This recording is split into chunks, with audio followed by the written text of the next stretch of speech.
So hello everyone, hope you all are doing good. तो आज की वीडियो में हम लोग तीन बिजनेस को बेसिकली डिस्कस करेंगे। तीनों ही आपकी रिटेल फोकस्ड कंपनियां हैं। पहले का नाम है थॉमस स्कॉट, दूसरे का नाम है विंटेज कॉफी और तीसरे का नाम है टाइमेक्स। अब इस तीनों बिजनेस को मैंने इस वीडियो में एक साथ क्यों क्लब किया है, तो देखिए, आप पाएंगे कि ये जो तीनों बिजनेस है काफी स्मॉल कैप बिजनेस है। तीनों देखेंगे आप बहुत ही फास्ट पेस में ग्रो कर रहे हैं। सभी कहीं ना कहीं अपने अपने तरीके से काफी केपेक्स वगैरह लगा रहे हैं। तो जब आप केपेक्स लगाते हो और एक आप फास्ट पेस में ग्रो करते हो तो उससे कुछ एडवांटेज भी होते हैं, कुछ कुछ आपके डिसएडवांटेज भी होते हैं। तो क्या है, चलिए इस वीडियो में हम लोग सिर्फ इन तीन बिजनेस के बारे में बात करते हैं और अपनी एक एनालिसिस को एक फैक्टर इन करने की कोशिश करते हैं कि जब हम लोग ये सारे फैक्टर्स लेके चलते हैं तो एक बिजनेस है उसको कैसे जज करना चाहिए। तो उस चीज़ों को समझने की कोशिश करेंगे। तो चलिए मैं शुरू करता हूँ थॉमस स्कॉट के बारे में। अब थॉमस स्कॉट क्या है, आप देखेंगे इनका बेसिकली क्या है, ई कॉमर्स साइट पे ये लोग अपने जितने भी प्रोडक्ट्स हैं सारे प्रोडक्ट्स को सेल करते हैं। अब इसमें ये लोग जो प्रोडक्ट सेल करते हैं, आपके जो कपड़े होते हैं, जनरली ये लोग मेंस वेयर के कपड़े सेल करते हैं। फिर आप अभी इन्होंने धीरे धीरे आपके जो वुमन वेयर के कपड़े हैं, फिर जो बच्चों के कपड़े होते हैं, वो सारे प्रोडक्ट्स भी लेके आने की धीरे धीरे कोशिश कर रहे हैं। अब उन प्रोडक्ट्स में ये लोग किस तरह के कपड़े सेल करते हैं, तो वहां पे ये लोग जनरली आप देखोगे मिड प्रीमियम कैटेगरी के कपड़े सेल करते हैं। अब उसका सेल करने का तरीका क्या होता है, उसको सेल करने के लिए इनका जो मेथड अडॉप्ट किया है इन्होंने, तो क्या करते हैं, ई कॉमर्स साइट से जो भी आपका ट्रैफिक का डेटा आता है उसको लेते हैं, उसको एनालाइज उसकी एनालिसिस करते हैं। इनका जो थ्रेड एआई और जो इनका एक और कैटलॉग एआई जो कंसेप्ट है, उसके बेस पे कपड़ों की कैटलॉग तैयार करते हैं। कपड़ों की जो वैरायटी होती है वो काफी रूप में प्रोड्यूस करते हैं। उनकी जो बेसिकली साइज है, मतलब जो क्वांटिटी है उसको कम रखते हैं, ताकि क्या है, उसके बेस पे लोग ट्रेंड वगैरह चेक कर सके कौन से कपड़े इनके ज्यादा बिक रहे हैं। और जो कपड़े ज्यादा बिकते हैं उसको बेसिकली ई कॉमर्स साइट पे और पुश करते हैं। तो ये थॉमस स्कॉट का बिजनेस मॉडल है। अब देखिए, इस बिजनेस को काफी डिटेल में पिछले क्वार्टर में मैंने जब इनका फर्स्ट बार कॉल हुआ था तो मैंने वहां पे कवर किया था, तो सारे पॉइंट्स वहां पे आप उसको डिटेल में देख सकते हो। तो चलिए यहाँ पे अगर मैं आपको बताऊं इस बिजनेस के बारे में, इनकी स्ट्रैटेजी क्या है यहाँ से, अपने बिजनेस को ये लोग कैसे ग्रो करता हुआ देखना चाहते हैं। तो अगर आप पिछला कुछ समय देखोगे, अगर आप इनका FY 26 भी देखिए, तो आप पाएंगे कि ये बिजनेस जो है आराम से आपका 50-60% पे ग्रो करता हुआ आ रहा है।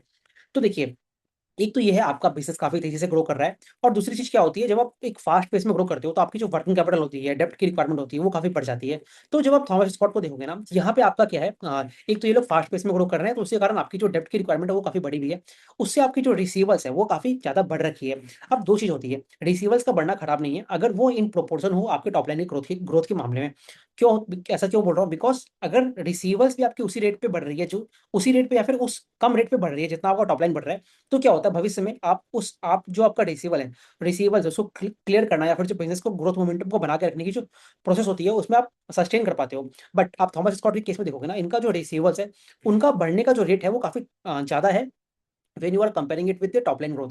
तो अगर मान लीजिए टॉप लाइन की 50% पे ग्रो कर रही है तो इनका रिसीवेबल 55-60% पे ग्रो कर रहा है। अब क्या होता है ना, रिसीवेबल्स को जो आप देखते हो, जैसे कि हमने वो ईपीसी कंपनी में भी देखा है, तो रिसीवेबल्स का बढ़ना कई बार आपको एक मिसनोमर की तरफ से भी बात होता है। क्योंकि क्या होता है, आप रिसीवेबल्स का जब नंबर देखते हो वो 31 मार्च हो गया, या फिर आपके सितंबर का नंबर देखते हो ना, हाफ ईयरली देखिए या फिर जो आप या फुल ईयरली देखते हो, तो उसमें क्या होता है, कई बार ऐसी चीजें होती है जैसे जैसे मान लीजिए कंपनी ने कोई प्रोडक्ट सेल किया बट वो रिसीवेबल्स जो है उसका पैसा अभी तक आया नहीं है, तो आपको किसी पर्टिकुलर मोमेंट पे दिखता है कि इनका रिसीवेबल्स पे वो आपको बढ़ावा दिखता है। तो उसी कारण कंपनी जो बेसिकली कहता है कि हमारा रिसीवर जब आप देखते हो आपको बढ़ावा लगता है, तो आप किसी एक पर्टिकुलर इंस्टेंट में देख रहे हो। दूसरी चीज क्या है, ये जो कंपनी है, इनको इनका जो ऑफलाइन स्टोर्स है वो अभी अगर आप ये सोच रहे हो कि ये जो कंपनी है जैसे वी टू रिटेल काम करता है या फिर बाजार स्टाइल काम करता है, तो अगर थॉमस स्कॉट को आप उस तरह से लेके चल रहे हो तो ये बिजनेस का जो बेसिकली मॉडल है, ये उस तरह का मॉडल मॉडल नहीं है। ये पूरा का पूरा आपका जैसे मिंत्रा वगैरह में आप कपड़े परचेस वगैरह करते हो, तो उस मॉडल की तरफ ये ज्यादा बढ़ा हुआ है। ऐसा क्यों बोल रहा हूँ, बिकॉज थॉमस स्कॉट देखिए, आप एक बहुत छोटी कंपनी है अभी, इनके कुछ 5 या 6 स्टोर्स हैं आपके बैंगलोर में। तो अभी क्या है, उनमें से कुछ स्टोर्स की क्लोजर भी हुआ है। अब कंपनी जो है, कंपनी बेसिकली ये कहता है कि इनका जो रिटेल वाला मॉडल है उसको एक ये लोग इंडिपेंडेंट बिजनेस की तरह से ट्रीट करते हैं विज विज देयर B2B और जो B2C का मॉडल है। ऐसा क्यों बोल रहा हूँ, बिकॉज देखिए, अगर मान लीजिए थॉमस स्कॉट जैसे इनसे क्वेश्चन पूछे जाते हैं हर क्वार्टर में, बिकॉज मार्केट की एक्साइटमेंट इस चीज़ों पे है कि कैसे ये लोग अपने इस मॉडल को, जो ऑनलाइन रिटेल वाला मॉडल है, जहाँ पे ये लोग 1P या फिर 3P में अपने कपड़ों को सेल करते होंगे, आपकी ये मिंत्रा हो गया, फिर जो अमेजोन हो गया, फ्लिपकार्ट हो गया, तो उस मॉडल से स्विच होके अपनी इन्वेंट्री पे बेटर कंट्रोल लेके और आपकी जो ऑफलाइन स्टोर है उसको खोल उस पे वो खोलो, तो उससे आपको क्या होता है, बिजनेस में आपको बेटर कंट्रोल मिलता है, बेटर मार्जिन मिलते हैं।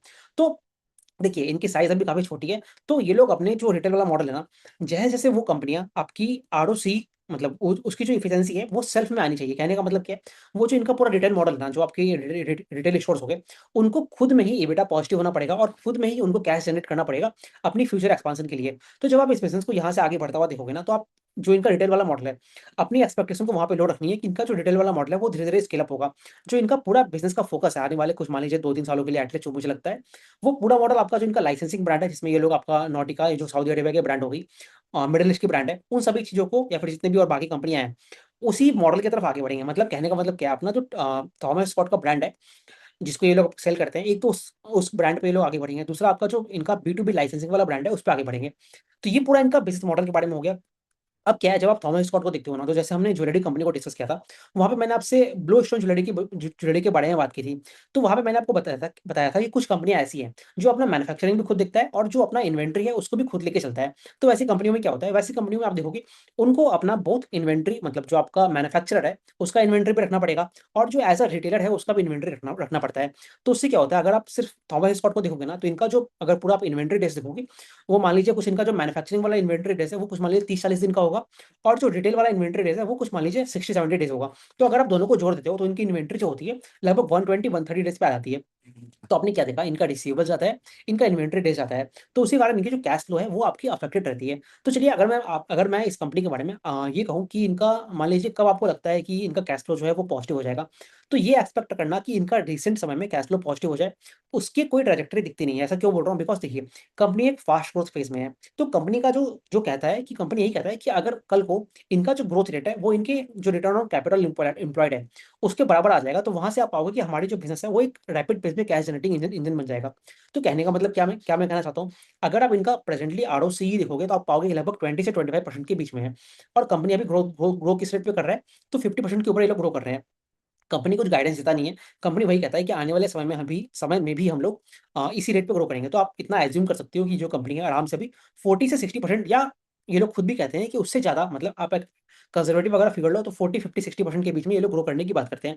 तो आपको दिख रहा है कि इनका जो ग्रोथ रेट है वो मच हायर है आपका ROCE से। तो उसको आप फंड कैसे करोगे, तो कंपनी उसके लिए पूरा आपका मान लीजिए जो आपके वर्किंग कैपिटल डेप्ट वगैरह होते हैं उन सभी चीजों को लेने की बात करता है।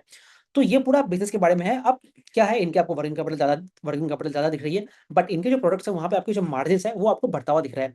जैसे ये लोग मिड प्रीमियम की तरफ ये लोग काम करते हैं ना, तो इनका जो बिजनेस मॉडल है देखेंगे तो आप डायरेक्शनली अच्छे डायरेक्शन में ही आगे बढ़ रहा है। इनका टॉप लाइन ग्रोथ अच्छा है, आपका जो मार्जिन है वहाँ पे फर्दर इंप्रूव होने का स्कोप है। आई थिंक Q4 में भी इनका मार्जिन इंप्रूव हुआ है। तो ये बिजनेस डायरेक्शनली अच्छा कर रहा है, बट इस कंपनी को जब आप देखते हो ना, तो अगेन यहाँ पे कैश फ्लो जो है वो आपको धीरे धीरे पॉजिटिव होता हुआ दिखेगा। तो इस कंपनी के बारे में जितना आपका कन्विक्शन है, जैसे जैसे आने वाला क्वार्टर्स होगा, इनका परफॉर्मेंस और बेटर होते जाएगा, तो आपको वहाँ पे और चीजें, आपकी जो थॉट प्रोसेस है वो आपको और बेटर होते जाएगा। तो ये पूरा थॉमस स्कॉट के बारे में हो गया। कुछ और पॉइंट्स अगर मैं देखूं, तो हमने ऑलमोस्ट सारे पॉइंट कंप्लीट कर लिए हैं। बाकी इनका जो फायर के इंसिडेंट हुए थे लास्ट 1 सालों में, तो उसका इंश्योरेंस क्लेम आया नहीं है, तो आपको जब इनका पैड दिखते हो तो आपको थोड़ा सा कम दिखेगा, बिकॉज वहाँ पे एक एक्सेप्शनल आइटम लगे हुए हैं। तो वो सारी चीजें हैं, बाकी हमने बातें कर ली है। तो चलिए, मैं थॉमस स्कॉट को यहीं पे पॉज करता हूँ, अगले कंपनी की तरफ आगे चलते हैं। तो नेक्स्ट कंपनी है हमारी, क्या नाम है इसका, विंटेज कॉफी। अब देखिए, विंटेज कॉफी कंपनी है, इसको भी लास्ट क्वार्टर्स में डिस्कस किया है। इसको मैंने CCL प्रोडक्ट के साथ काफी डिटेल में समझाया था।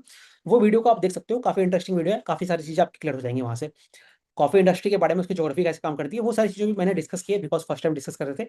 तो चलिए, यहाँ से मैं बात करता हूँ विंटेज कॉफी के बारे में।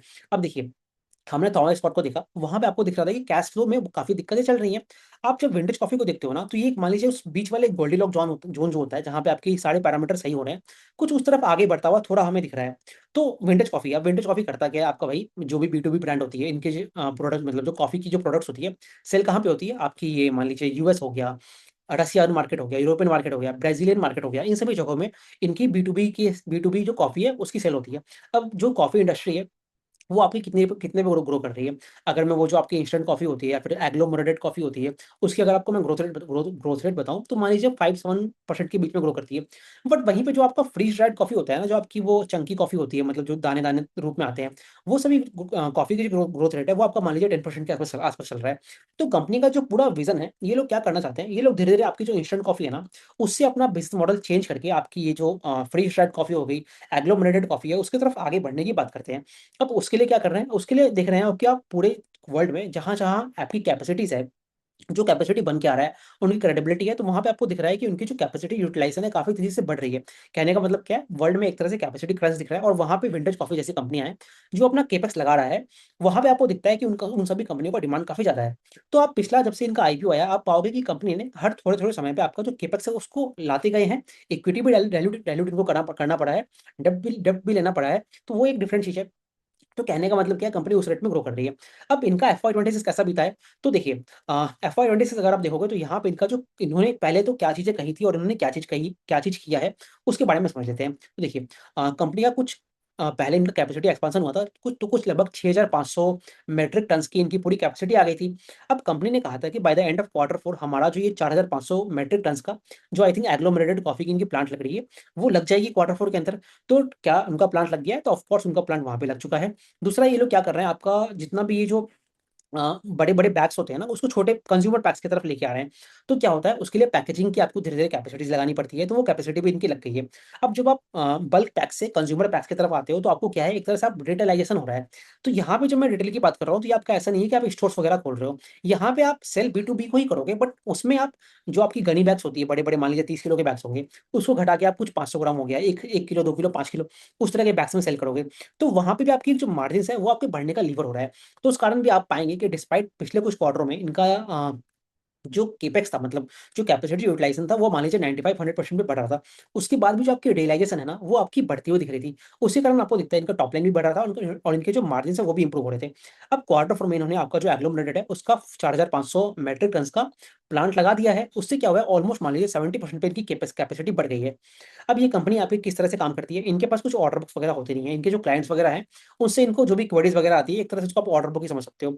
तो कंपनी हमेशा यही कहा है, और इस क्वार्टर में भी यही कहा है, इनको जो डिमांड विजिबिलिटी वो काफी स्ट्रॉग है। मिडिल ईस्ट क्राइसिस से वो चीज़ इतनी इंपैक्ट नहीं हुई, इंपैक्ट हुई नहीं है, बिकॉज इनका मिडिल ईस्ट में ज्यादा प्रोडक्ट्स सेल नहीं होता है। मेजर जो प्रोडक्ट सेल होता है वो आपका नॉर्थ अमेरिका, साउथ अमेरिका, मान लीजिए यूरोप हो गया, उन सभी कंट्रीज में सेल होता है, रशिया में भी सेल होता है इनका। तो वहां से मिडिल ईस्ट से उतनी दिक्कतें इनको आ नहीं रही है। अब FY 27 मुझे यहाँ पे से कैसा दिखता है उसके बारे में बात करते हैं। तो हमने अभी बात किया कि आप इस कंपनी के लिए सीधे सीधे ये देख सकते हो, इनका जिस रेट पे कैपेक्स बढ़ेगा, जैसे हम वो पूरा आपका रिन्यूअल में आपकी जितनी भी ये सेल मॉड्यूल्स वाली कंपनी को देखते हैं ना हम लोग, कुछ वैसा ही आप ट्रैजेक्टरी यहाँ पे भी लेके आ सकते हो। डिमांड को मैं अगर मान लूँ कि डिमांड है, तो वहां पे जैसे आपकी कैपेसिटी आएगी, तो मोटा मोटी अगर देखोगे सिंस इनका केपेक्स लगभग 70% पे ग्रो किया है, तो आप ये एक्सपेक्ट कर सकते हो टॉप लाइन जो है वो भी आपका 65-70% पे ग्रो करेगा। मैंने कम क्यों बोला है, बिकॉज आपकी कैपेसिटी यूटिलाइजेशन जो है वो कहीं भी आपकी 100% होती नहीं है। तो वहां पे आप मान लीजिए कैपेसिटी यूटिलाइजेशन जो है आपका, वो आपका 95% होगा। अब कंपनी धीरे धीरे आपके मार्जिन, जो प्रोडक्ट मिक्स है इनका, वो आपका एक हायर मार्जिन प्रोडक्ट्स की तरफ आगे बढ़ रहा है। तो अगर आप FY 26 देखोगे ना इनका, तो लगभग मान लीजिए 18% पे इनका पूरा ईयर फिनिश हुआ है। अब कंपनी यही कहता है कि FY 27 जो होगा वहां पे कुछ 18.2 से लेके 18.5% इबिटा मार्जिन की तरफ ये लोग आगे बढ़ने की बात करते हैं। तो आपको दिख रहा है प्रोडक्ट मिक्स बेटर तरह से आगे बढ़ रहा है। इसके बाद अब अगर आपको और देखना है पैट के बारे में क्या चीजें हैं, तो देखिए, ये कंपनी भी Q4 के अंदर आपका कैश फ्लो पॉजिटिव हुआ है। कंपनी का यही गाइडेंस, आप पॉजिटिव नहीं, आप इसको कैश फ्लो न्यूट्रल मान सकते हो कि जस्ट नील हो गया है। तो कंपनी ने आपके पिछले क्वार्टर में यही कहा था कि हम कैश फ्लो पॉजिटिव हो जाएंगे, और Q4 में इन्होंने होके भी दिखाया है। अब FY 27 में क्या ट्रैजेक्टरी है, FY 27 में भी अगर आप देखोगे ना, कंपनी का जो H1 है, मान लीजिए Q1 और Q2 जो कि एक लीन पीरियड होता है, वहां पे आप पाओगे इनका कैश फ्लो नेगेटिव हो सकता है, बट कंपनी कहता है कि on the net basis FY 27 के अंदर हम लोग कैश फ्लो पॉजिटिव हो जाएंगे। तो वो भी दिखा रहा है कि कंपनी आपकी कैश जनरेटिंग इंजन में जाएगी, अपनी फ्यूचर केपेक्स को फंड करने के लिए इनके पास खुद का कैश रहेगा। तो ये कंपनी आप देखते हो कि थॉमस स्कॉट से कैसे डिफरेंट हो जाती है। तो चलिए कुछ और हम लोग FY 27 के नंबर्स के बारे में बात कर रहे थे। तो देखिए, हमने एबिटा तक बात कर लिया है, अब एबिटा से पैट की तरफ आता हूँ। तो देखिए, इनका क्या है, आपको वर्किंग कैपिटल ऑफ कोर्स लेना पड़ेगा, तो कुछ आपके इंटरेस्ट कॉस्ट बढ़ेंगे। फिर इनका रिसेंट में कैपेक्स लगाया, तो वहां से कुछ मान लीजिए 10-12 करोड़ के आपके डिप्रिसिएशन का अमाउंट भी ऐड होगा। और तीसरी चीज क्या है, आप पाओगे इनका जो पैट है वो स्लाइटली लेसर वे में ग्रो होगा। ऐसा क्यों बोल रहा हूँ, बिकॉज सिंस छोटी कंपनी है, इनको टैक्स वगैरह के एडवांटेज मिल रहे थे पहले पास्ट में। तो इसलिए जब आप Q4 का नंबर देखोगे ना, तो आपको दिखेगा कि इनका जो पैट का ग्रोथ रेट है वो आपका लेसर है, when you are comparing it with your top line and EBITDA का जो ग्रोथ रेट है।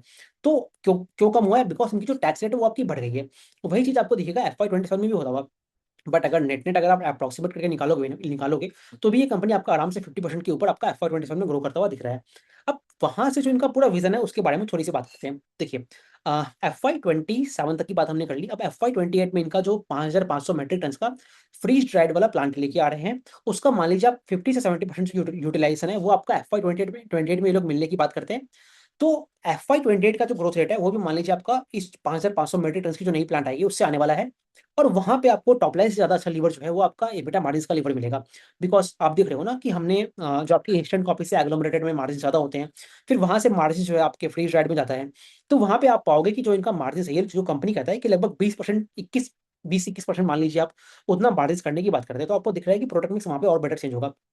फिर वहां से इनका जितना भी फेजेस है, ये वाला जो केपेक्स का फेज है वो कंप्लीट हो जाएगा। अब एक और इंटरेस्टिंग इंटरेस्टिंग चीज क्या है यहाँ पे, बिकॉज कंपनी को इतना बड़ा केपेक्स करना है तो उसके लिए कुछ 500-600 करोड़ रुपए लगेंगे इनके। अब वो जो पैसा है, तो इनका आप देखोगे ना, तो इनका जो एक जो मेजर डेप्ट डेप्ट वाला पार्ट आएगा ना, वो FY 28 में आने वाला है।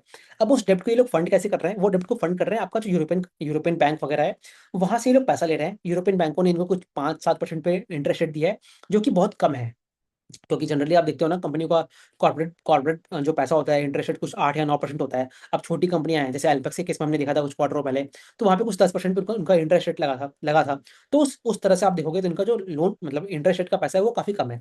तो ये FY 28 की ट्रैजेक्टरी होगी। और उसके बाद क्या है, उसके बाद कंपनी का एक और आई थिंक कुछ 5,500 मेट्रिक टन का प्लांट आ रहा है, जिससे इनका FY 29-30 का पूरा एक्सपांसन होगा।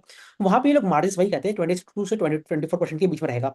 तो आपने ये देखा कि कंपनी का एक हाई ग्रोथ में ग्रो कर रहा है, इनका कैश फ्लो पॉजिटिव हो रहा है। FY 28 में कैश फ्लो पॉजिटिव रहेगा कि नहीं रहेगा, वो हमें आने वाले क्वार्टर्स में मालूम चलेगा। ऐसा क्यों बोल रहा हूँ, बिकॉज आप देखिए ना, एक तो इनको बहुत ज्यादा केपेक्स करना है, तो आपका डेप्ट बढ़ेगा डिस्पाइट कितना भी आपका सस्ता केपेक्स मिले। But at the same time क्या है, इस कंपनी का बेस बड़ा हो जाएगा। FY 27 का जो पूरा रेवेन्यू है वो आपका बढ़ जाएगा ना, एक नया प्लांट आ जाएगा, वो पूरा मैच्योर हो जाएगा। तो वहां से भी आपका कैश जनरेट हो जाएगा। तो देखते हैं आने वाले क्वार्टर्स में कैसा रहेगा, कंपनी काफी अच्छा कर रहा है। तो अगर मैं नेट आपको बताऊं विंटेज कॉफी के बारे में, तो देखिए इनका मैनेजमेंट है कॉन्फिडेंट है। दूसरा क्या है, केपेक्स आपको बहुत तेजी से कर रहा है, मार्जिन इंप्रूव होने के काफी सारे लीवर्स हैं, प्रोडक्ट मिक्स जो है वो एक बेटर प्रोडक्ट की तरफ आगे बढ़ रहा है, स्ट्रॉन्ग विजिबिलिटी है डिमांड की, कैश फ्लो में इंप्रूवमेंट है। इंप्रूवमेंट का कारण एक और है, बिकॉज आपकी जो पूरी कॉफी है ना, कॉफी की जो प्राइसेस है वो आपकी स्टेबलाइज हो गई है। ऐसा क्यों बोल रहा हूँ, बिकॉज देखिए, ये जो पूरा कंपनी है विंटेज कॉफी, इसका रॉ मटेरियल क्या होता है, रॉ मटेरियल आपकी कॉफी है। तो आपको अपनी इन्वेंट्री में कॉफी ला के रखना पड़ेगा। अब देखिए, जब आपकी प्राइसेस बढ़ जाएगी, जैसे आपको अगर पॉइंट को कनेक्ट करना है, आप मेरी ज्वेलरी सेक्टर की वीडियो देखिए, तो वहां पे आपने पाया कि जैसे जैसे ज्वेलरी की प्राइसेस बढ़ गई, तो आपको इन्वेंट्री में बहुत सारा पैसा अटक गया ना। तो इसी कारण पूरे सेक्टर में एक अनसर्टेनिटी आ गई, नॉट फॉर द डिमांड बस, but because of the sustainability of whole business. तो उस पॉइंट को आप यहाँ पे लिखिए। तो अगर आपको कॉफी की प्राइसेस आपकी बढ़ती, तो इनका जो इन्वेंट्री में पैसा लगा हुआ है वो आपका बढ़ जाएगा। और अगर आपको समझना है तो आप LT फूड्स, आप KRBL उनको भी देखिए, तो आपको वहां से ही मालूम चलेगा कैसे ये पूरा जो कॉमोडिटी वाला बिजनेस होता है, कैसे चीजें बदलती है। तो चलिए, दूसरा क्या है, इनका भी कॉफी की प्राइसेस है वो भी आपकी स्टेबलाइज हो गई है। तो इनका जो वर्किंग कैपिटल में अटका हुआ पैसा है ना, वो भी आपका कम हो जाएगा।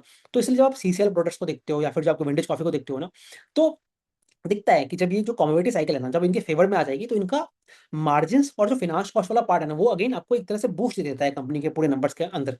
तो ये पूरा विंटेज कॉफी के बारे में है। आई होप आपको चीजें समझ में आ गई होगी। तो ऑफकोर्स आपको दिख रहा है थॉमस स्कॉट को हमने देखा, थॉमस स्कॉट किस तरह से आगे बढ़ रहा है वो आपने समझ लिया। विंटेज कॉफी में क्या चीजें चल रही है वो भी आपको आई होप अंडरस्टैंडिंग मिल गई होगी। तो चलिए, अब मैं आपसे लास्ट कंपनी के बारे में बात करता हूँ, टाइमेक्स। अब टाइमेक्स के बारे में मैंने ऑलरेडी एक पोस्ट शेयर किया था, वहां पे मैंने मोटा मोटी सारे पॉइंट्स डिस्कस कर लिए हैं। कुछ चीजें रिपीट होंगी और कुछ पॉइंट्स नए मैं आपको बताऊंगा। तो इनका कॉन कॉल मैं पहली बार सुना, जैसे थॉमस थॉमस स्कॉट ने भी लास्ट क्वार्टर में कॉन कॉल करना शुरू किया था, विंटेज कॉफी ने भी आई थिंक लास्ट क्वार्टर में पहली बार कॉन कॉल किया था। और टाइमर्स का लकीली यूट्यूब पे इसका उनका कॉन कॉल अवेलेबल है, आप भी देख सकते हो। 1 घंटा 20 मिनट का है, काफी सारे इंटरेस्टिंग डिटेल्स इसमें आपको मिलेंगे। पूरी जो बिजनेस है आपको समझने में काफी हेल्प मिलेगा। तो देखिए, थॉमस स्कॉट क्या है, एक ऑलरेडी कैश जनरेट करता हुआ बिजनेस है। तो पहला तो डिफरेंस आपको यहीं से मिल गया बाकी दोनों बिजनेस के कंपैरिजन में। अब इस कंपनी के चलिए मैं आपको पूरा पहले बिजनेस मॉडल समझा देता हूँ, क्योंकि इसके बारे में ज्यादा लोगों को आइडिया नहीं है। देखिए, कंपनी क्या करता है, पहली बात तो ये समझ लीजिए कि टाइमक्स टाइमक्स कंपनी जो है, वो आपका पूरा B2B में काम करता है। इनका जो रिटेल वाला सेगमेंट है वो बहुत ही कम है। इनका जो टाइमक्स की वेबसाइट है इनकी, फिर आपका justwatches.com करके एक वेबसाइट है, और भी एक वेबसाइट का इन्होंने नाम बोला था बट उसका नाम उतना क्लियर नहीं था। तो अगर आपको पता है आप मुझे कमेंट्स में बताइएगा। तो चलिए, बेसिकली इनका जो रिटेल वाला मॉडल है वो आपका बहुत ही छोटे स्टेज पे है। कुछ वैसे ही समझ सकते हो जैसे आपका थॉमस स्कॉट हो गया ना, बहुत ही छोटा वर्जन है उसका। तो वैसे आपको समझ लीजिए।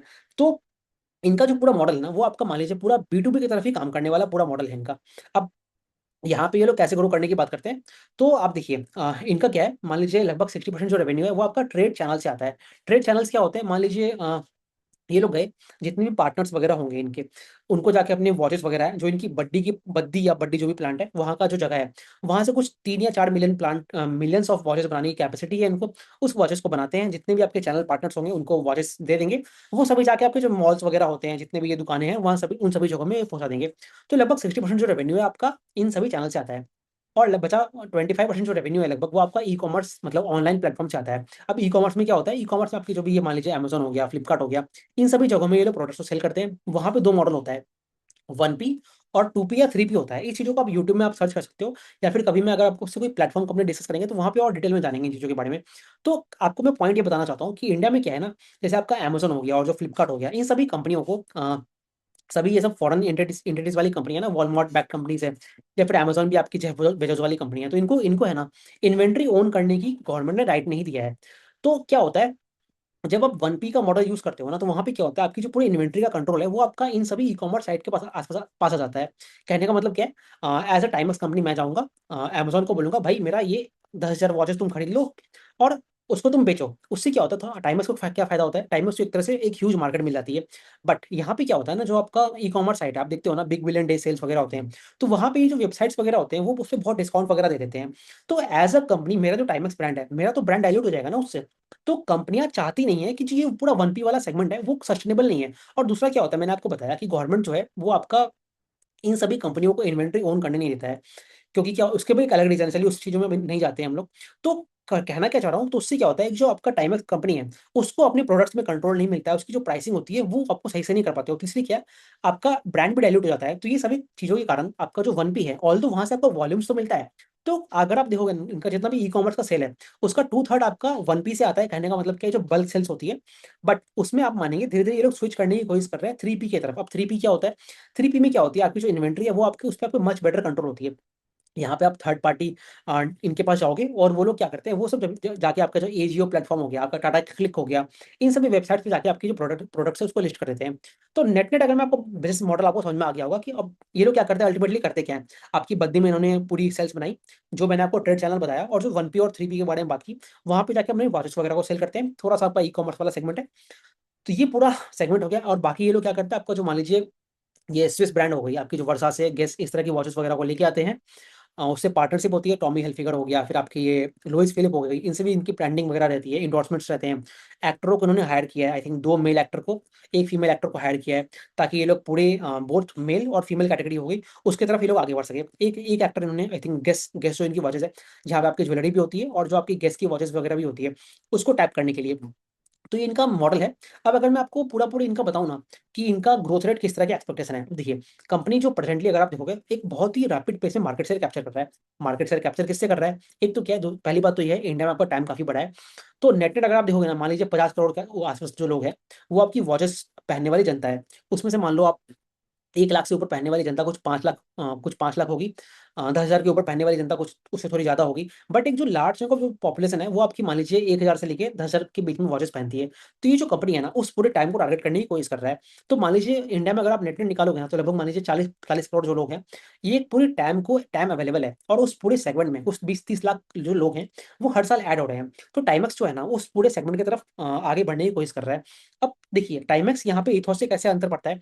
तो अगर आप नेट नेट टाइम निकालोगे ना, तो आपको दिखता है कि जो आपको चलिए चलिए लग्जरी एक्चुअली क्या होता है, हम जब जितने भी बिजनेस डिस्कस करते हैं, तो हम लोग काफी प्रीमियम प्लेस के बारे में काफी बातें करते हैं। बट अगर आप देखोगे ना, तो जितना टाइम आपको प्रीमियम चीजों में मिलेगा, उससे मच हायर टाइम है आपका एक रिटेल सेगमेंट की तरफ। क्योंकि आप देखते हो ना, देखिए जैसे एग्जांपल के लिए आपका इथोस है। इथोस चलिए मान लेता हूँ आपका 1 लाख 2 लाख 5 लाख की वॉचेस वगैरह सेल कर देगा। बट उसके जो कस्टमर होंगे उसके बहुत कम होंगे ना। तो क्या है, जो पूरा वॉल्यूम गेम है वो आपका रिटेल में आपको मिलता है। तो इसलिए आप देखते हो ना कि इंडिया जो है, इंडिया और चाइना वगैरह जो हो गया, एक बहुत बड़ा कंज्यूमर मार्केट है। तभी तो जितनी भी ये वर्ल्ड की कंपनियां हैं ना, इंडिया की तरफ आने की कोशिश करती है। तो कुछ उस तरह का पूरा टाइमर्स का गेम चल रहा है। तो ये लोग उस पूरे मार्केट टैप करने की कोशिश कर रहा है। तो उसमें आप देखोगे, हम बात कर रहे थे कि कैसे ये लोग मार्केट शेयर कैप्चर कर रहे हैं। अब इंडिया में बड़ी बड़ी ब्रांड्स कौन सी है वॉच वाली, एक आपका टाइटन हो गया, जिसको हमने ज्वेलरी की वीडियो में भी डिस्कस किया था। मैंने वहाँ पे टाइटन को इसलिए डिस्कस किया ताकि मैं आपको पूरा ये वॉचेस वगैरह के बारे में बता पाऊँ। तो हमने ज्वेलरी में वॉचेस को डिस्कस किया था। तो टाइमक्स ऑफ कोर्स मार्केट लीडर है। सेकंड, और फॉसिल जो है वो भी आपका काफी तेजी से ग्रो कर रहा है। बट उन सभी चीजों में अगर आप ग्रोथ रेट देखोगे ना, वो आपको जो टाइमक्स का ग्रोथ रेट है वो आपका मच हायर है। तो ये लोग उस तरह से मार्केट शेयर कैप्चर कर रहे हैं। अब जो कंपनी अपने गाइडेंस वगैरह के बारे में बात करता है, ऑल्दो ऐसे कुछ नंबर्स ये लोग देते नहीं है, तो बट अगर मोटा मोटी कंपनी को देखोगे ना, तो ये लोग 30 से 40% पे ग्रो करने की बात करते हैं। ये लोग कहते हैं कि हमारा जो एबिटा मार्जिन है वो आपका 15 से 17% के बीच में रहने का स्कोप दिखता है।